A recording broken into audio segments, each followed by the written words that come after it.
కామ్య Indian navy children's స్కూల్లో చదువుకుంటున్న విద్యార్థిని 7 ఎత్తైన పర్వతాలను ఎక్కిన ప్రపంచంలోనే అతి చిన్న మహిళగా రికార్డు సృష్టించింది. డిసెంబర్ 2024న ఆమె అంటార్క్టికాలోని మౌంట్ విన్సోను అధిగమించి తన అద్భుతమైన ప్రయాణాన్ని ముగించింది. ఈ ప్రయాణం 13 సంవత్సరాల వయస్సులో ప్రారంభమై 7 సంవత్సరాల పాటు ఆమె పర్వతాలను ఎక్కి ఈ అద్భుతమైన విజయాన్ని సాధించింది. గత 7 సంవత్సరాలలో కామ్య 7 ఖండాలపై ఉన్న శిఖరాలను అధిరోహించింది.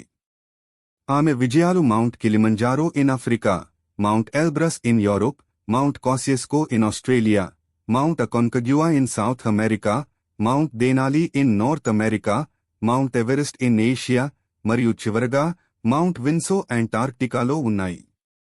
Indian Navy senior commander S కార్తికేయన్తో కలిసి కామ్య అతిపెద్ద పట్టుదల మరియు ధైర్యాన్ని ప్రదర్శించింది. ఆమె విజయం భారత్ మరియు నావీకి గర్వకారణం, ఎంతోమంది యువ ప్రేరకులను ప్రపంచవ్యాప్తంగా ప్రేరేపిస్తూ ఉంది. కామ్య యొక్క యాత్ర మనందరికీ కష్టం మరియు పట్టుదలతో మనం అద్భుతమైన ఎత్తులకు చేరవచ్చు అని చూపిస్తుంది.